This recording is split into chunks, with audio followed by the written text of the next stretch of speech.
तर छगन भुजबळांनी वडेट्टीवारांवर काय टीका केली आहे पाहूया. वडेट्टीवार, एकच मुद्दा घेऊन तुम्ही उभे राहा, आम्ही तुमच्या बरोबर आहे.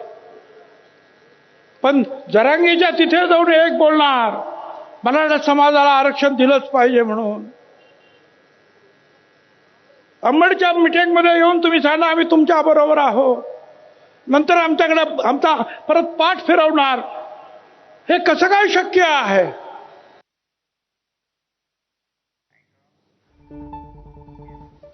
तर छगन भुजबळांनी केलेल्या या टीकेला मनोज जरांगेंनी काय उत्तर दिलं पाहूया.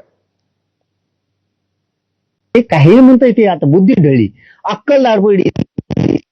अक्कलदाड असते माणसाला, त्या घुरट भुजबळची पडली वाटतं. ते घुरट सगळीकडे ते वास दरवळतो का, तसं ते घुरट सगळे हिंडत आहे. आणि ते त्याच्या चक्रव्यूहात सगळ्यांना घ्यायला लागले. ओबीसी नेत्याला त्याचा देवारा करून घ्यायला लागले आणि ओबीसीच्या नेत्याचा सुद्धा घ्यायला लागले. पण एक गोष्ट लक्षात ठेवा, ओबीसीतूनच आरक्षण घेणार आणि तेही मराठ्याला देणार.